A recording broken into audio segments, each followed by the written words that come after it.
지난 2017년 포항에서 발생한 규모 5.4 지진은 인근 지열발전소가 축발했다고 정부 조사단이 발표했습니다. 포항 시민들은 정확한 원인이 밝혀져 다행이라며 국가를 상대로 손해배상 소송을 잇따라 제기할 계획입니다. 성관계 동영상을 불법 촬영하고 유포한 혐의가 있는 가수 정준영 씨의 구속 여부가 오늘 결정됩니다. 성접대 의혹을 받고 있는 승리는 군입대가 3개월 미뤄졌습니다. 미 연방준비제도가 기준금리를 또다시 동결했습니다. 올해 한두 차례 금리를 인상할 것이라고 예고했던 입장도 바꿔 올해는 금리 인상이 없을 것으로 예측했습니다. 조동호 과학기술정보통신부 장관 후보자가 IMF 금융위기 당시 여러 차례 고급 주택 거래를 한 사실이 YTN 취재 결과 확인됐습니다. 국회 인사청문 요청서에는 없는 내용인데 청문회에서 논란이 될 것으로 보입니다. 김학의 전 법무부 차관의 성접대 의혹 사건에서 검찰의 봐주기 수사 정황이 드러났습니다.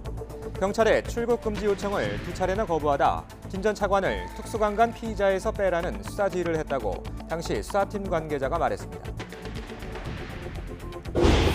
밤사이 남해안과 제주도에는 강풍을 동반한 호우가 내려 피해가 발생했습니다. 비는 오전에 그치겠지만 낮부터 찬바람이 불며 쌀쌀해져 내일 아침에는 꽃샘추위가 찾아올 것으로 보입니다.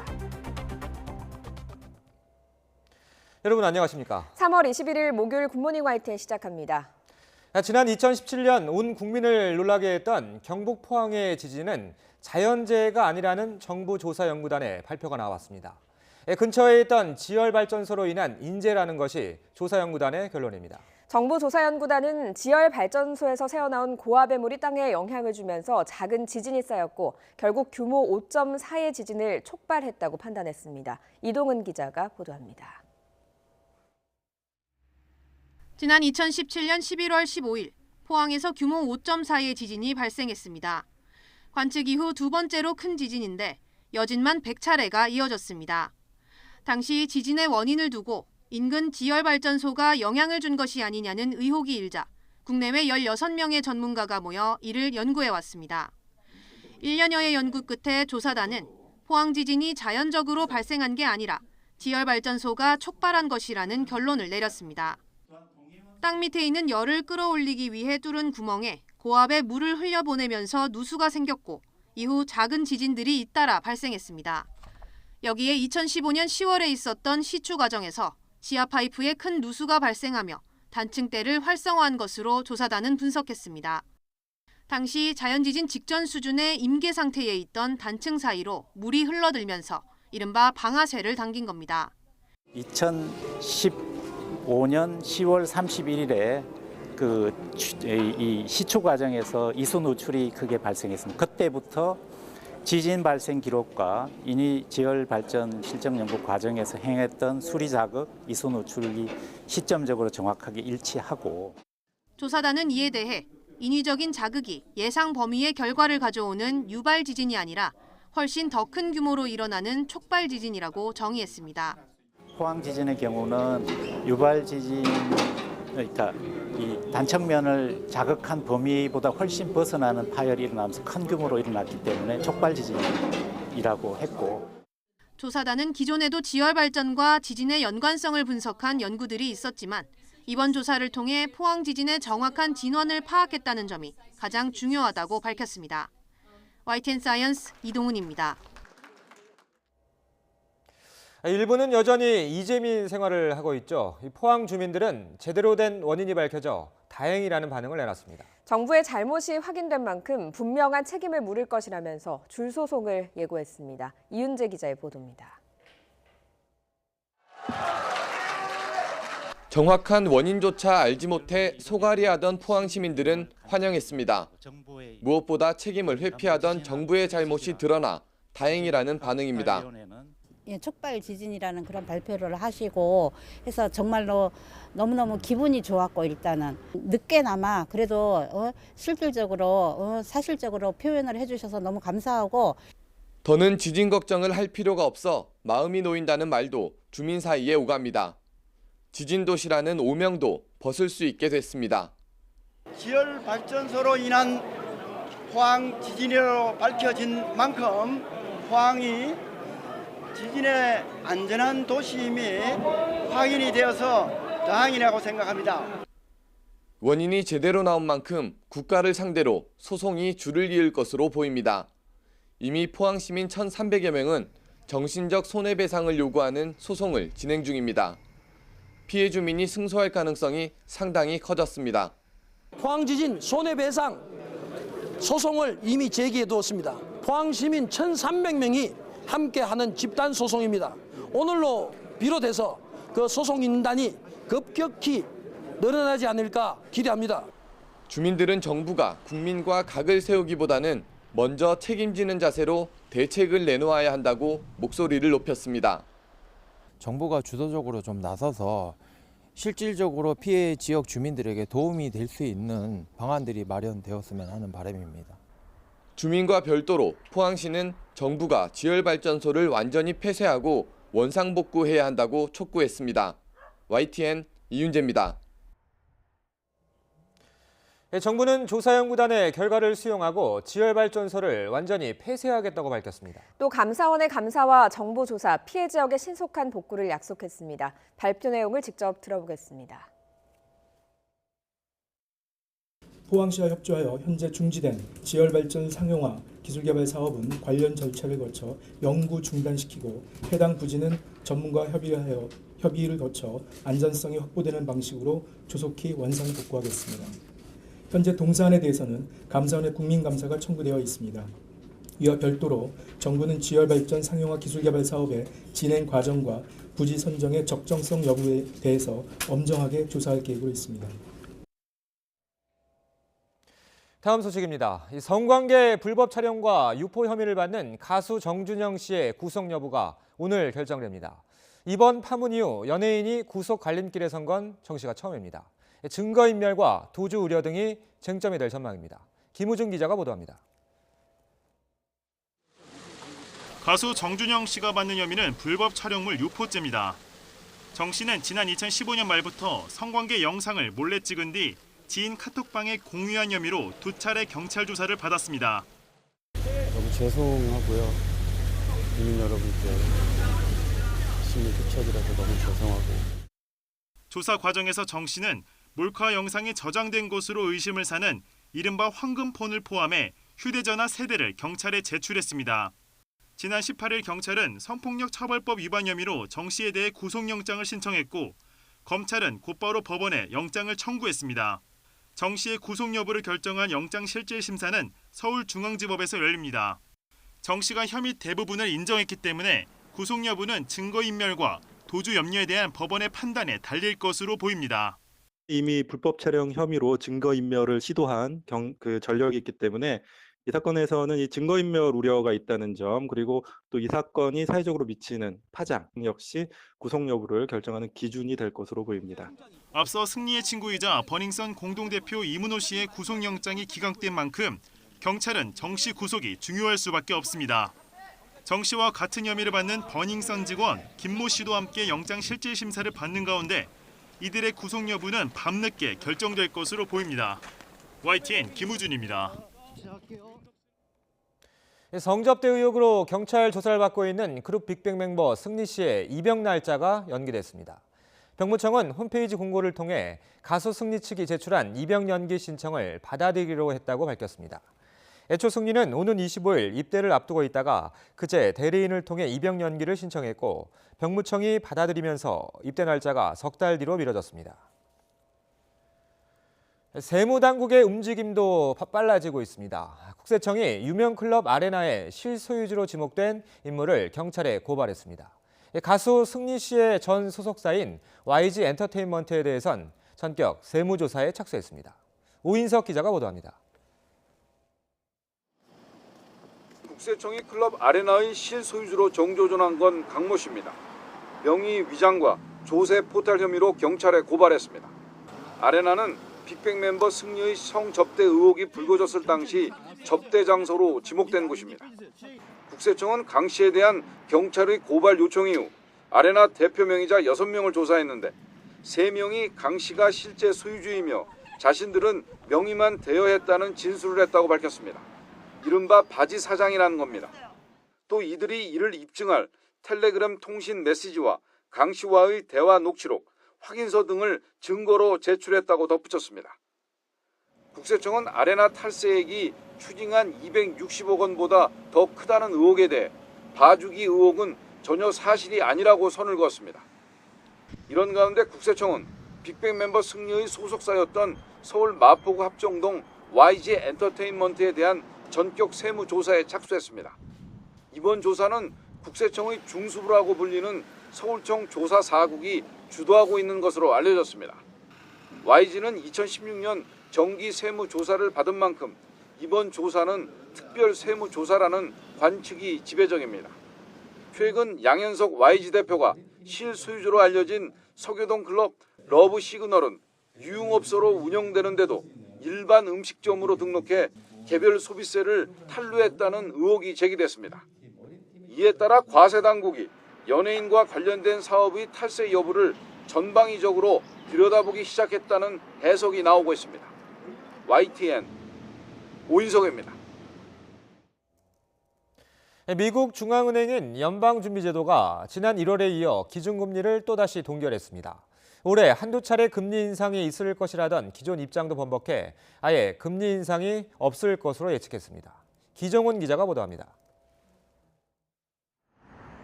미국의 중앙은행인 연방준비제도가 현행 2.25에서 2.50%인 기준금리를 동결했습니다. 연준은 이틀 동안 열린 올해 두 번째 연방공개시장위원회 정례회의에서 지난 1월에 이어 두 번 연속 금리 동결을 결정했습니다. 이와 함께 당초 올해 한두 차례 금리 인상이 있을 것으로 보던 것에서 입장을 바꿔 올해는 금리 인상이 없을 것으로 예측했습니다. 연준은 또 통화정책 정상화를 위해 진행하고 있는 보유자산 축소의 규모를 5월부터 줄이기 시작해서 9월에 종료하겠다고 밝혔습니다. 보유자산 축소란 연준이 보유하고 있는 채권을 매각하고 시중의 달러화를 회수하는 정책으로 돈을 풀어 유동성을 공급하는 이른바 양적 완화의 정반대 개념입니다. 때문에 미국의 경기 둔화 조짐과 글로벌 경기 불확실성을 고려한 조치로 풀이됩니다. 연준의 이번 금리 동결은 금융시장의 예상을 크게 벗어나지 않았습니다. 블룸버그 통신과 월스트리트 저널 등의 설문조사 결과 경제 전문가들은 올해 금리 인상은 9월 또는 9월 이후에 한 차례 정도 있을 것으로 예상했습니다. 연준은 지난 2015년 제로금리 정책 종료를 선언한 후 지금까지 9번 금리를 올렸는데 지난해에만 4차례 금리 인상을 발표했습니다. YTN 기정훈입니다. 전국적으로 많은 비가 내리면서 곳곳에서 빗길 교통사고와 강풍 피해가 속출했습니다. 부산의 한 아파트에서는 불이 나 주민 50여 명이 긴급 대피했습니다. 최재민 기자가 보도합니다. 119 구조대원들이 사고 승용차에서 운전자를 구조합니다. 삼거리에서 좌회전하던 버스와 직진하던 승용차가 충돌하면서 난 사고입니다. 이 사고로 승용차에 타고 있던 일가족 3명과 버스 승객 3명이 다쳐 병원으로 옮겨졌습니다. 경찰은 버스 운전사가 직진 신호를 착각하고 좌회전하다가 사고가 난 것으로 보고 있습니다. 초등학교 앞 어린이 보호구역에서 차량 넉 대가 잇따라 들이받았습니다. 이 사고로 화물차 운전자 등 2명이 다쳤습니다. 어린이 10명을 태운 통합버스도 사고가 났지만 다행히 어린이들은 다치지 않은 것으로 전해졌습니다. 경찰은 빗길에 화물차가 미끄러지면서 사고가 난 것으로 보고 있습니다. 많은 비가 내린 제주 북부 지역에서는 강풍 피해도 잇따랐습니다. 타이어 가게 지붕이 강풍에 뜯겨나가고 지붕과 간판 10여 개가 찢기거나 흔들려 소방대원들이 안전조치를 했습니다. 고립된 관광객을 해경이 구조합니다. 안면함 부상탑을 구경하고 돌아오다가 육지와 연결하는 구조물이 줄이 풀리면서 바다에 고립된 겁니다. 구조대원들이 안내를 받으며 주민들이 불이 난 아파트에서 빠져나옵니다. 이 아파트 3층에서 난 불로 한 명이 연기를 마셔 병원으로 옮겨졌고 주민 50여 명은 긴급 대피했습니다. 저녁 시간 3개 아파트 단지 2,600가구에서 정전사고가 발생해 주민들이 불편을 겪었습니다. 환자는 긴급 복구반을 투입해 50분 만인 저녁 8시에 복구를 완료했습니다. 피레기 훼손으로 정전사고가 발생했지만 아파트 전기 설비도 작동하지 않아 복구가 지연된 것으로 전해졌습니다. YTN 최재민입니다. 네, 오늘은 낮과 밤의 길이가 같아진다는 절기춘분입니다. 밤사이 비가 대부분 그치고 중부 일부 지역에만 약하게 비가 오고 있는데요. 오늘 수도권 지역은 아침까지, 강원도는 오전까지 5mm 미만의 비가 조금 온 뒤 그치겠습니다. 비가 오고 난 뒤 찬바람이 불면서 날이 추워지겠습니다. 현재 서울의 기온은 8.7도로 큰 추위가 없는데요. 낮에도 기온은 12도에 머물면서 어제보다 3도가량이 낮겠고요. 바람 때문에 체감온도는 더 낮겠습니다. 밤사이 비가 오고 대기 중에 수증기가 풍부해지면서 중부지방을 중심으로 안개가 짙게 끼어 있습니다. 특히 인천은 가시거리가 60m까지 좁혀져 있는데요. 오늘 새벽부터 인천공항에는 저시정특보가 발효 중이고 아침 7시까지 이어진 뒤 특보는 해제될 것으로 보입니다. 제주공항은 강풍 때문에 저시정특보가 내려졌는데요. 오전 10시까지 이어질 것으로 보입니다. 오늘 비가 그치고 찬 공기가 유입되면서 쌀쌀하겠습니다. 서울 낮 기온은 12도, 퇴근길에는 체감온도가 4도까지 뚝 떨어지겠고요. 내일 아침에는 서울 기온이 영하 1도까지 떨어지는 반짝 꽃샘추위가 찾아오겠습니다. 꽃샘추위는 주말까지 이어지겠고요. 주말 오후 중부와 남부지방 곳곳에는 비나 눈이 오겠습니다. 지금까지 YTN 야외 스튜디오에서 박현실입니다. 선거제도 개편안 패스트트랙 추진을 두고 바른미래당이 찬반 양쪽으로 쪼개졌습니다. 여기에 새로운 조건을 내건 민주평화당과 여야 사당의 공조 균열을 파고드는 자유한국당까지 선거제 개편까지 가는 길이 험난해 보입니다. 조은지 기자입니다. 바른미래당은 패스트트랙 추진을 놓고 내내 평행선을 달렸습니다. 김관영 원내대표가 사퇴까지 거론하며 강행 의지를 밝혔지만 옛 바른정당 출신이 주축인 반대파는 선거법만큼은 다수당의 횡포로 처리할 수 없다고 반발했습니다. 다수당 횡포가 심할 때에도 그거는 숫자의 횡포로 결정한 적이 없습니다. 선거법은 게임의 규칙에 관한 문제이기 때문에 선의를 갖지 못한 정당들이 연합을 해서 선거법을 원점으로 돌리거나 아니면 아주 국민들에게 이롭지 못한 방향으로 정하게 될 경우에 그것을 막을 방법이 없다. 공수처법과 검경수사권 조정안 등 연계 법안에 대한 우려도 줄을 이었습니다. 공수처법이 저는 이게 자칫 잘못하면 북한 보위부법 같은 그런 결과가 될 수 있다 이렇게 우려를 하는데 특히 지금 문재인 정권이 검찰을 부리는 것을 본다면 매우 우려스러운 상황이 전개될 거라고 걱정을 하고 있고요. 점심까지 걸은 4시간 40분 마라톤 회의 끝에 바른미래당은 결론 없이 여야 사당의 최종안을 가지고 다시 모이기로 했습니다. 다만 공수처법에 당 의견을 넣기로 했습니다. 관철되지 않으면 더 이상 패스트트랙 절차를 진행하지 않는 것을 얘기를 하기로 했고 지난주 심야 토론에 이어 또 평행선을 달린 건데 일부 최고위원은 YTN의 사퇴 고민을 털어놓는 등 손학규 지도부 위기론이 커지는 모습입니다. 이런 상황에 선거제 논의에서 고립된 자유한국당은 우파 야권이 단결해야 한다며 바른미래당의 균열을 파고들었습니다. 우파 야권이 반드시 단결해서 좌파 집권 세력의 장기 독재 야욕을 막는 그런 모습을 보여야 한다는 것이 바로 역사적 명령이라고 생각합니다. 여기에 논쟁 끝에 선거제도 개편안 잠정 합의안을 가까스로 추인한 민주평화당이 느닷없이 여야 협상 테이블에 없던 5.18 왜곡처벌법 통과를 패스트트랙 조건으로 내걸면서 앞으로 협상은 더 첩첩산중입니다. YTN 조은지입니다. 조동호 과학기술정보통신부 장관 후보자에 대한 여러 의혹들이 불거진 가운데 수상한 부동산 거래도 포착됐습니다. 국회 인사청문 요청안에는 없는 고급 주택 거래가 추가로 확인됐는데요. 특히 IMF 시절 다수의 부동산을 사고 팔았습니다. 우철희 기자의 단독 보도입니다. 조동호 과학기술정보통신부 장관 후보자가 살고 있는 서울 서초동의 주상복합 아파트입니다. 조동호 후보자의 부인은 지난 1999년 12월 강남권의 40평대 아파트를 보유한 상태에서 60평대 집을 추가로 분양받았습니다. 당시 분양가는 6억 5천여만 원, 국회 인사청문 요청안에 기재된 공시지가는 9억 8천여만 원인데 시세는 20억 원에 육박합니다. 매물 나온 게 17억짜리 있고 18억짜리 있고 20억짜리 있고 그래요. 이뿐만이 아닙니다. YTN 취재 결과 조동호 후보자는 비슷한 시기 대전과 분당에서 추가 부동산 거래를 한 것으로 확인됐습니다. 서초동 주상복합 분양에 앞서 같은 해 1월 방만 5개인 대전의 50평대 아파트를 1억 5천여만 원에 구입한 뒤 전입 신고도 하지 않았고 2년 뒤 4천여만 원의 손해를 보고 팔았습니다. 정말 징그럽게 안 나갔었어요. 제 기억으로. 그런데 그 금액까지 그렇게 밑에까지 금액은 아닌 걸로 저도 기억을 하거든요. 또 대전 아파트를 판 뒤엔 별다른 연고도 없는 경기도 분당에 60평대 고급 빌라도 매입했고 다음 해 10월 계약이 해제됐습니다. 대전 아파트와 분당 빌라 모두 국회에 제출된 인사청문 요청안에는 빠져있던 거래 내역입니다. 여기에 조동호 후보자 부인이 4,600여 평의 경기도 양평 땅을 부친으로부터 물려받고 추가로 200여 평을 매입한 것까지 합치면 지난 1999년부터 2002년 사이 관계된 부동산 거래만 모두 8건입니다. 기업 도산과 실직이 잇따르던 IMF 시기에 집중적으로 부동산을 사고 판 겁니다. 조동호 후보자 부부의 부동산을 모두 합치면 공시지가로는 30억 원, 현재 시세로는 최소 60억 원이 넘을 것으로 추산됩니다. 최소 3배죠, 3배. 길이 있으면 한 100만 원 이상 가죠. 자유한국당은 단기간에 집중적으로 부동산이 거래된 점으로 미뤄볼 때 투기 의혹이 짙다고 의심하고 있습니다.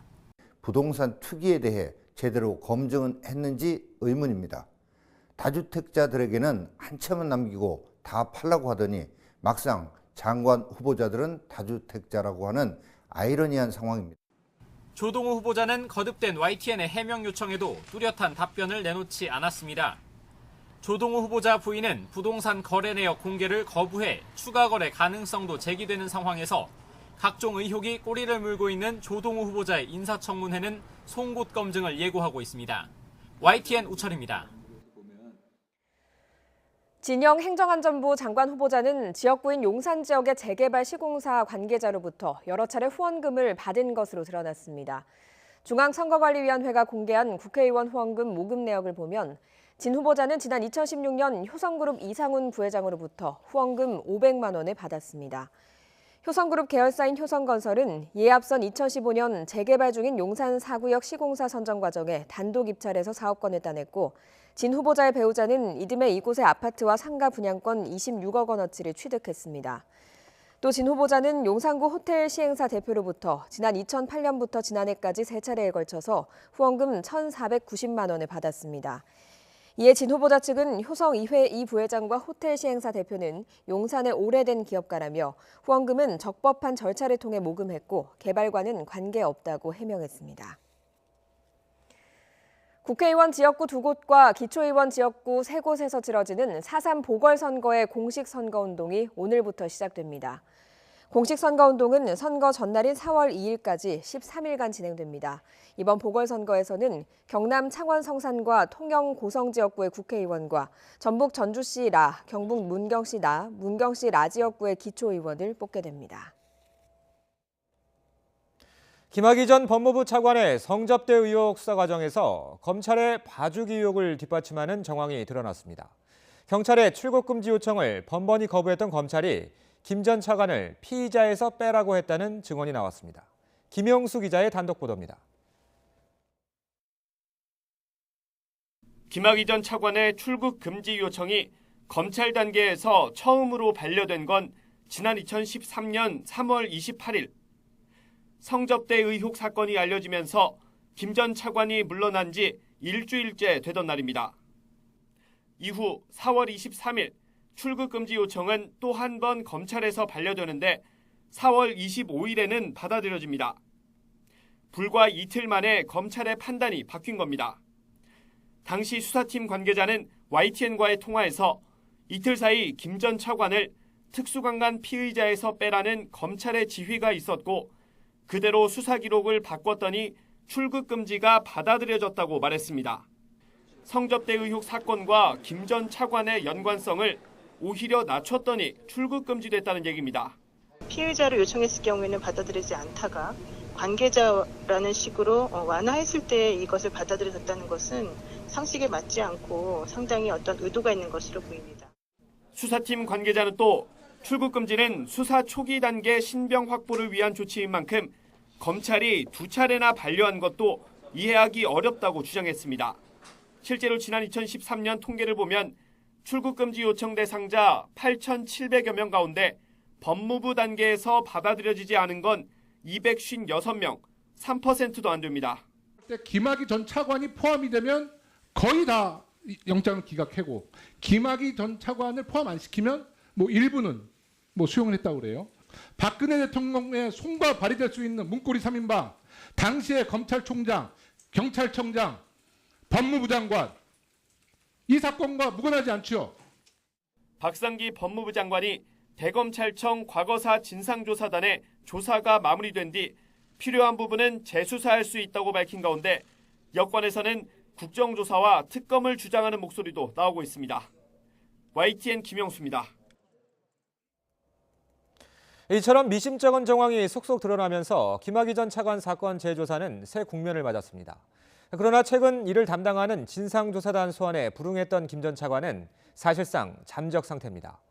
김 전 차관에 대한 직접 조사가 불투명한 가운데 앞으로 조사단이 풀어야 할 의혹은 쌓여 있습니다. 강희경 기자가 짚어봤습니다. 얼마 전까지 김학의 전 차관이 몸담은 것으로 알려진 서울의 한 법률사무소입니다. 여기랑은 상관없다고 하셔가지고 여기랑은 상관없다고 하셨어요. 하지만 최근에도 건물 옥상에서 봤다는 목격담이 나옵니다. 이후 별장 성접대 의혹이 다시 불거지자 모습을 감춘 것으로 전해집니다. 운전 한 달은 안 됐고 그 옥상에 수화 담배 피로가 자주 올라와요. 대검 진상조사단의 소환 통보에도 불응하는 등 김 전 차관은 좀처럼 모습을 나타내지 않고 있습니다. 그 사이 재수사 움직임은 더욱 빨라지고 있습니다. 대통령이 철저한 진상규명을 주문한 데 이어 법무부 장관도 수사 전환 가능성을 언급했습니다. 활동기간 연장으로 2달을 추가로 확보한 진상조사단은 우선 과거 검찰 수사 과정에 은폐, 축소 시도가 있었는지 들여다보고 있습니다. 김 전 차관에 대한 경찰의 체포영장을 검찰이 반려한 이후 2차례에 걸쳐 무혐의 처분을 내린 근거, 송치 과정에서 디지털 증거 3만 건이 누락된 경위 등이 밝혀져야 합니다. 결과에 따라 당시 검경 수사 라인에 대한 수사 확대 가능성도 열려 있습니다. 건설업자 윤중천 씨의 접대 리스트 확인 작업도 필요합니다. 김 전 차관 외에 정부 고위 간부, 전현직 군 장성까지 윤 씨 별장에 드나들었다는 의혹이 불거지면서 자칫 권력형 비리 사건으로 번질 수 있다는 관측도 나옵니다. 건설업자와 소위 말하는 고위공직자들 아니면 우리 사회 주요 고위층이라고 불리는 사람들의 어떤 유착관계가 이 사건의 핵심 본질적인 문제일 수 있거든요. 김 전 차관 임명을 강행한 배경에 박근혜 청와대가 있었는지, 당시 법무부 장관이던 한국당 황교안 대표가 수사 외압 등에 관여한 부분이 있는지 확인하는 것도 숙제로 남아 있습니다. YTN 강희경입니다. 청담동 주식부자 이희진 씨 부모 살인 사건과 관련해 유일하게 붙잡힌 피의자가 구속됐습니다. 그런데 피의자 김모 씨는 중국으로 달아난 공범 3명의 우발적인 범행이라며 억울하다고 주장했습니다. 박광열 기자가 보도합니다. 머리부터 어깨까지 점퍼를 뒤집어 쓴 남성이 경찰서를 나섭니다. 청담동 주식부자 이희진 씨의 부모를 살해한 혐의를 받는 34살 김모 씨입니다. 김 씨는 범행 당일 중국으로 달아난 제중국 동포 3명에게 책임을 돌렸습니다.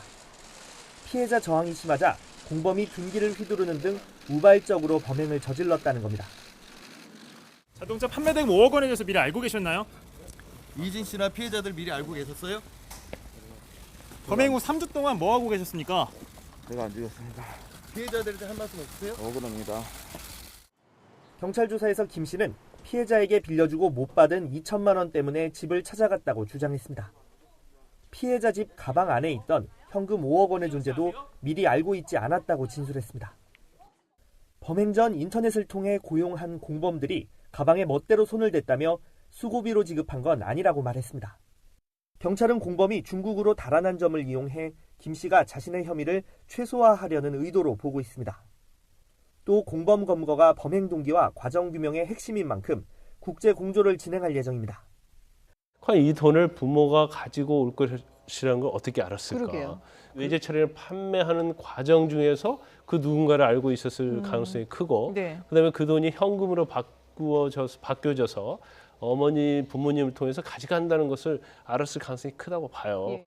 이런 가운데 구속 집행정지로 석방된 이희진 씨는 부모의 발인식의 모습을 드러냈습니다. 개미 피해자를 양산하고 130억 원을 챙긴 이 씨는 취재진의 질문에 별다른 답변 없이 현장을 빠져나갔습니다. 한마디만 해주시죠. 입장 말씀해 주신다고 했는데 좀 한마디만 해주시죠. 김 씨가 혐의 부인하고 있는데 한마디만 해주시죠. 김 씨 관계 좀 말씀해 주세요, 한마디. 1심에서 징역 5년과 벌금 200억 원을 선고받고 복역 중인 이 씨는 오는 22일 오후까지 구치소로 돌아가야 합니다. YTN 박광렬입니다. 이런 가운데 구속된 피의자 김 씨가 범행 후엔 이희진 씨의 동생을 만난 것으로 드러났습니다. 경기 안양동안경찰서는 피의자 김모 씨가 이 씨 동생에게 어머니 행세를 하며 잘 아는 사업가가 있으니 만나보라는 내용을 카카오톡으로 보낸 뒤 자신이 그 사업가인 척하며 이 씨 동생과 만났다고 밝혔습니다. 경찰은 이 자리에서 김 씨가 이 씨의 동생에게 사업을 제안하며 추가 범행을 하려 한 것으로 보고 있습니다. 그러나 김 씨 측은 범행 후 죄책감에 이 씨 동생을 만나 모든 걸 털어놓고 사죄하려 했지만 미처 말을 꺼내지 못했다고 말한 것으로 전해졌습니다. 오늘부터 공공택지에 지어지는 아파트의 분양가 공개 항목이 크게 늘어납니다. 아파트를 짓는데 어디에 얼만큼 돈이 들어가는지 좀 더 쉽게 알 수 있게 되는데요. 아파트 분양가 거품이 빠지게 될지 관심입니다. 김현우 기자입니다. 지난 2017년 말부터 입주가 시작된 경기도 남양주의 다산 신도시입니다. 이 지역과 관련해 한 시민단체가 분양가에 거품이 있다고 문제를 제기했습니다. 실제 건축비는 3.3제곱미터에 505만 원. 하지만 입주자에게 분양할 때는 643만 원을 책정했다는 주장입니다. 전용 면적 84제곱미터 기준으로 4,500만 원가량을 더 부담하게 된 겁니다. 공사비 공개 항목이 적어 비용이 부풀려졌다는 문제 제기가 이어져 온 이유입니다. 이 때문에 정부가 공공택지에서 공동주택을 지을 때 분양 가격 공시 항목을 기존 12개에서 62개로 세분화하도록 했습니다. 아파트 건축에 들어가는 원가 공개 항목 수를 늘려 소비자의 정보 접근성을 높이겠다는 목적입니다. 정부는 특히 건축비의 거품을 제거해 적정한 분양 가격 형성을 유도하겠다는 방침입니다. 일각에서는 분양 원가 공개 확대가 아파트 가격을 낮추는 효과는 있지만 공급이 위축되거나 아파트의 질이 떨어질 가능성도 있다고 지적합니다. 원가를 줄이려는 노력, 특히 기술 개발을 통해서 줄이려는 노력보다는 비용 자체나 또는 공사비에 들어가는 인건비를 줄이려는 움직임들로 이어질 수 있기 때문에 분양가 공개 항목 확대가 처음 적용되는 아파트는 이르면 이번 달 말 분양 예정인 북일의 신도시 단지가 될 전망입니다. YTN 김현우입니다. 어제 외교통일안보 분야 대정부 질문에선 하노이 북미 정상회담 결렬이 큰 화두였습니다. 여야의 평가가 엇갈렸고 특히 한국당은 북한에 놀아났다며 정부를 몰아세웠습니다. 최민기 기자가 보도합니다. 외교통일 안보 분야에 대한 대정부 질문에서 여야는 2차 북미 회담 결렬과 정부의 후속 대응을 두고 충돌했습니다. 여당인 더불어민주당은 비록 북미가 합의 자체엔 이루지 못했지만 협상 과정에서 의미 있는 진전을 이뤘다며 긍정적인 평가를 내렸습니다.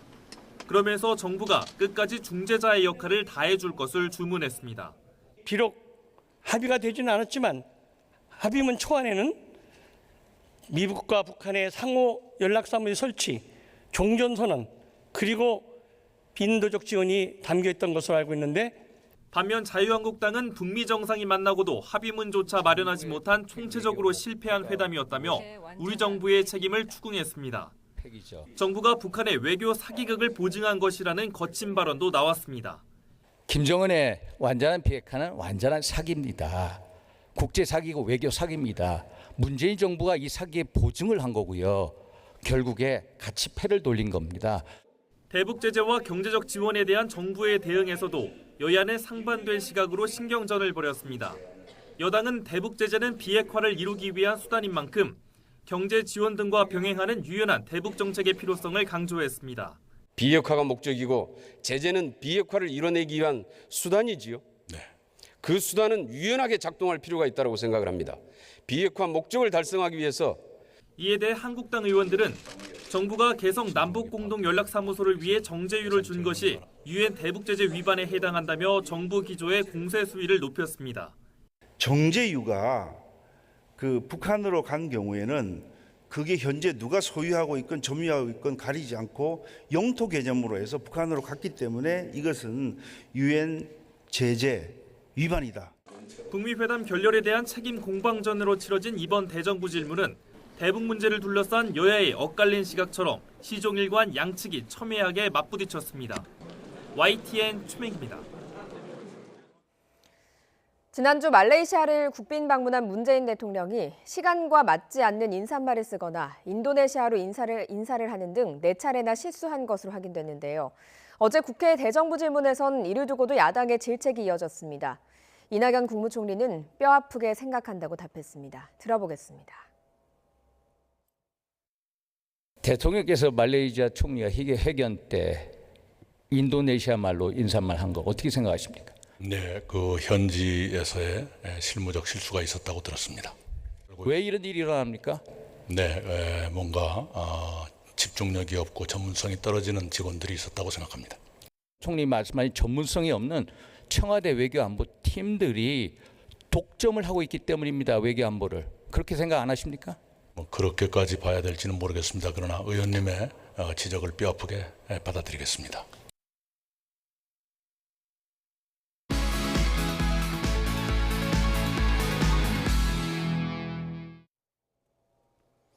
오늘 아침 주요 뉴스입니다. 지난 2017년 포항에서 발생한 규모 5.4의 지진은 인근 지열발전소가 촉발했다고 정부 조사단이 발표했습니다. 포항 시민들은 정확한 원인이 밝혀져 다행이라며 국가를 상대로 손해배상 소송을 잇따라 제기할 계획입니다. 성관계 동영상을 불법 촬영하고 유포한 혐의를 받는 가수 정준영 씨의 구속 여부가 오늘 결정됩니다. 성접대 의혹을 받고 있는 승리 씨는 군입대가 석 달 미뤄졌습니다. 미 연방준비제도가 기준금리를 또다시 동결했습니다. 올해 한두 차례 금리를 인상할 것이라고 예고했던 입장도 바꿔 올해는 금리 인상이 없을 것으로 예측했습니다. 밤사이 남해안과 제주도에는 강풍을 동반한 호우가 내려 피해가 발생했습니다. 비는 오전에 그치겠지만 낮부터 찬바람이 불며 쌀쌀해지겠습니다. 또 중부지방에 안개가 짙게 끼면서 인천과 청주공항에는 저시정특보가 발령됐습니다. 오늘 아침 주요 뉴스였습니다. 혼인율이 매해 최저 기록을 갈아치우고 있습니다. 취업하기 어렵고 집값 부담까지 커진 청년층이 결혼을 미루고 있는 것으로 보입니다. 중년층의 이혼은 꾸준한 증가세를 보였습니다. 김평정 기자입니다. 지난해 부부 한 쌍이 평생 자녀를 한 명도 채 안 낳는 것으로 집계돼 충격을 준 데 이어 출산의 선행 조건이라 할 수 있는 결혼도 사상 최저 수준을 갈아치운 것으로 나타났습니다. 지난해 혼인 건수가 7년 연속 감소해 25만 7천여 건 수준으로 내려앉았고 인구 1000명 가운데 혼인하는 건수로 계산하면 5건에 불과해 관련 통계가 작성된 지난 1970년 이후 최저치를 기록했습니다. 혼인율 하락을 이끈 것은 결혼 정년기로 분류되는 20대 후반과 30대 초반으로 이 나이대에서 전년보다 혼인율이 크게 줄었습니다.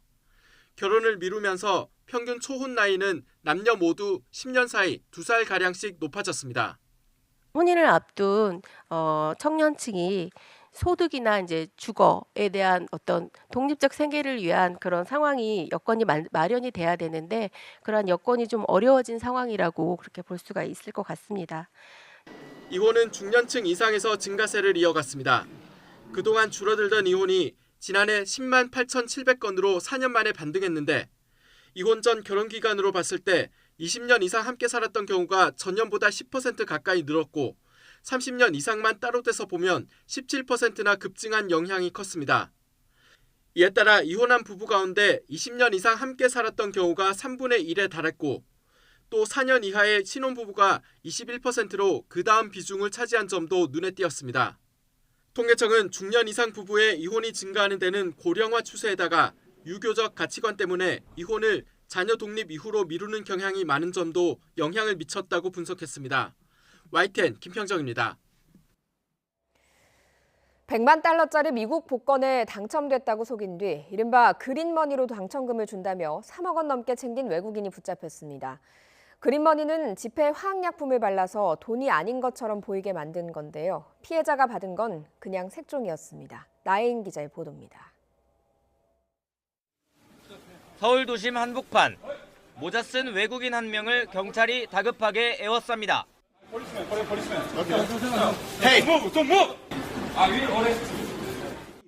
미국 복권에 당첨됐다고 속여 수억 원을 가로챈 라이베리아인 41살 A씨가 붙잡힌 겁니다. A씨는 미국 외교관 행세를 하며 100만 달러짜리 복권에 당첨됐다는 가짜 이메일을 무작위로 보냈습니다. 속임수에 걸려든 사람은 대기업 회사원. A씨는 피해자에게 현행법상 많은 달러를 한꺼번에 갖고 오는 건 힘들다면서 주로 범죄 조직이 검은 돈을 숨길 때 쓰는 그린머니로 당첨금을 주겠다고 설득했습니다. 지폐에 화학약품을 발라 돈이 아닌 것처럼 위장한 뒤 다시 약품으로 씻어내면 원래대로 쓸 수 있다는 겁니다. 그러면서 당첨금 배송료와 통관비, 약품 구매비 명목으로 돈을 요구했습니다. 복권 당첨의 기쁨에 취해 피해자가 석 달 사이 건넨 돈만 3억 6천만 원. 하지만 A씨의 말은 전부 거짓이었습니다. 당첨됐다던 복권은 실체가 없었고 금고죄 넘겨받은 돈 뭉치도 달러가 아닌 그냥 색종이었습니다. 호텔 화장실에서 그린머니가 100달러로 바뀌는 장면을 시연을 했고요. 그 과정에서 피해자는 실제로 그린머니가 100달러로 바뀌는 장면을 보게 돼서 절대적으로 믿게 되었던 것입니다. 경찰은 A씨를 사기 혐의로 구속해 사건을 검찰에 넘겼습니다. 또 공범이나 추가 피해자가 있는지 조사하고 있습니다. YTN 나혜인입니다.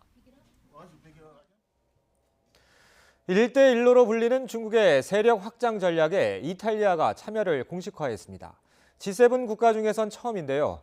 시진핑 주석이 이탈리아를 직접 방문해 유럽 진출에 교두보 굳히기에 나설 예정입니다. 베이징에서 강성욱 특파원이 보도합니다. 시진핑 중국 국가주석이 올해 첫 순방지로 유럽을 선택했습니다. 가장 중요한 나라는 이탈리아로 나흘간 머물 예정입니다. 이탈리아는 G7 국가 가운데 최초로 중국의 1대1로 프로젝트 참여를 공식화했습니다. Il perimetro del Memorandum of Understanding sulla Belt and Road è squisitamente economico-commerciale. Non mette minimamente in discussione la nostra collocazione euro-atlantica. 양국이 체결할 양해각서도 일부 공개됐습니다. 이탈리아의 도로와 철도, 항만, 통신 등 인프라에 중국이 대규모 투자를 지원한다는 내용입니다. 특히 이탈리아의 제노바와 팔레르모 등 4개 항만에 중국 자본이 들어간다는 관측이 나왔습니다. 중국은 앞서 그리스 최대 항구인 피레오푸스의 지분 67%를 인수해 실질적인 소유주가 됐습니다. 경제난을 겪고 있는 유럽 국가를 1대1로에 합류시키면서 G2로서의 입지를 굳혀가는 겁니다. 一带一路建设在推进的过程当中，遇到一些质疑和这个误解，那么也是难免的。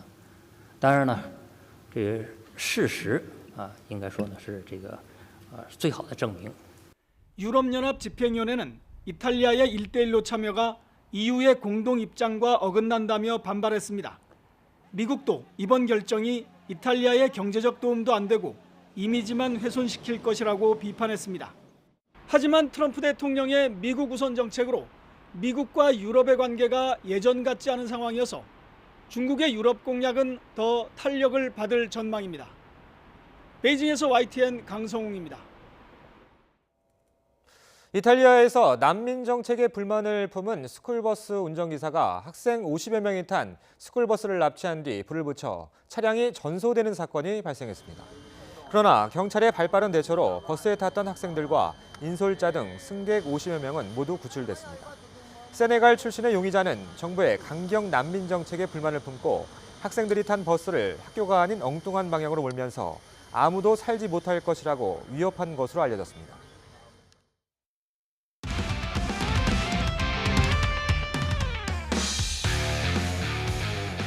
스포츠 뉴스입니다. 만능 슈터 이정현이 생애 첫 프로농구 최우수 선수의 영광을 안았습니다. 득점과 도움 등 여러 면에서 국내 선수 가운데 가장 빛난 활약을 펼쳤습니다. 서봉국 기자입니다. 2018-2019 시즌 최고 선수의 명예는 KCC를 정규리그 4위로 이끈 이정현의 차지였습니다. 국가대표와 소속팀을 오가는 강행군 속에서도 국내 선수 득점 1위를 차지했고 도움 역시 톱5를 기록한 것이 높은 평가를 받았습니다. 경기당 17.2점, 도움 4.4개, 3점슛 성공률도 7위.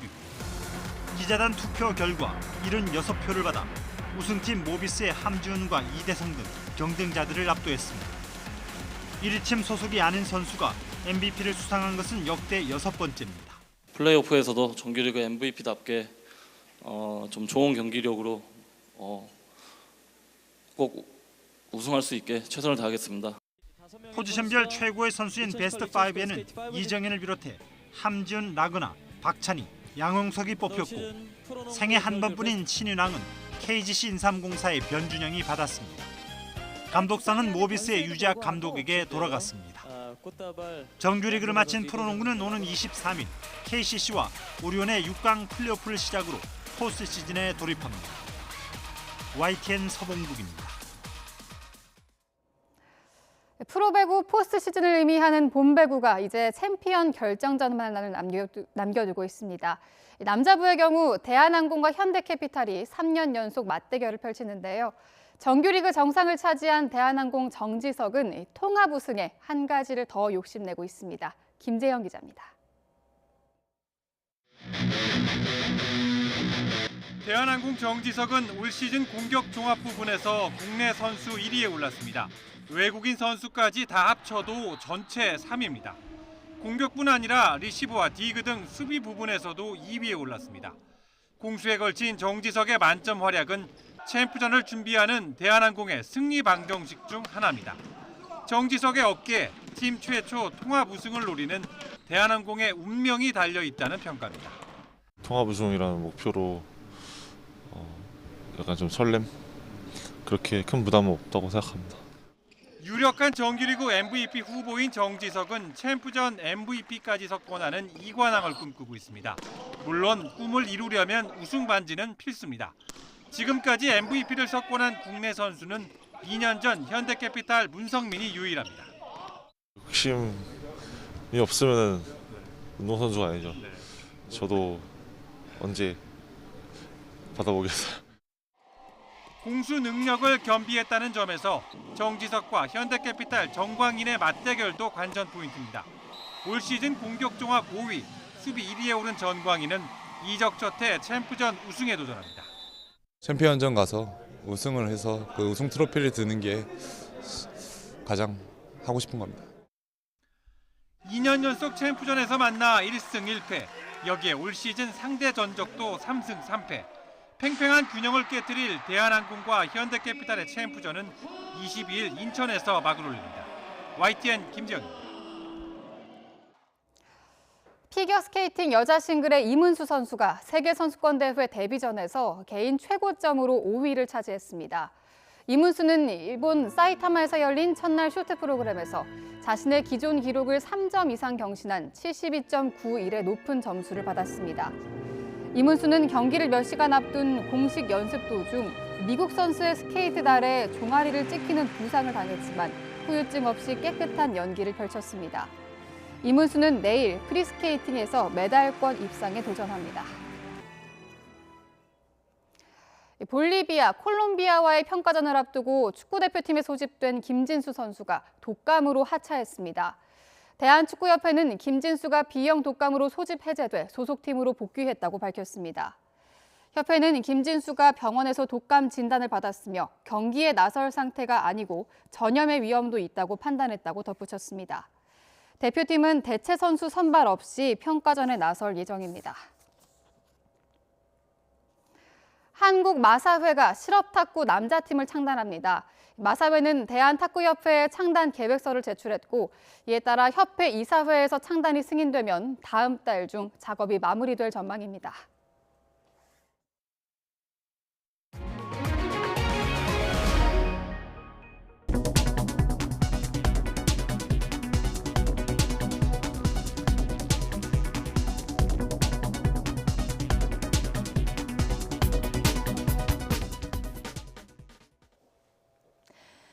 봄의 절기 춘분에 접어든 오늘 빗줄기는 약해져서 중부 일부에만 약하게 비가 오고 있습니다. 오늘 중부 지역은 오전까지 5mm 미만의 비가 조금 더 온 뒤에 그치겠습니다. 밤사이 내린 비 때문에 대기 중에 습도가 높습니다. 이 때문에 출근길 중부 지역 곳곳에는 안개도 짙게 끼어 있으니까요. 조심하셔야겠습니다. 낮부터는 찬 공기가 남하하면서 날씨가 급격하게 쌀쌀해지겠습니다. 오늘 낮 기온은 12도로 어제보다 3도가량 떨어지겠고요. 퇴근길엔 찬바람이 불면서 기온이 더 내려가겠습니다. 내일 아침은 서울의 기온이 영하 1도까지 내려가면서 꽃샘 추위가 다시 찾아오겠습니다. 오늘 출근 시간까지는 비교적 온화한 날씨를 보이겠습니다. 현재 기온은 서울이 8.3도, 전주 8.7도로 어제 아침보다 조금 높은데요. 낮 기온은 어제보다 내려갑니다. 서울의 한낮 기온이 12도에 그치겠고요. 청주와 대전 14도, 전주 13도에 그치겠습니다. 이번 꽃샘 추위는 주말까지 이어질 것으로 예상됩니다. 주말 오후에는 꽃샘 추위 속에 비나 눈이 한 차례 오겠고요. 이후에는 다시 기온이 올라서 예년 이맘때 봄 날씨를 되찾겠습니다. 날씨 정보였습니다. 굿모닝 YTN 2부 잠시 뒤에 이어집니다.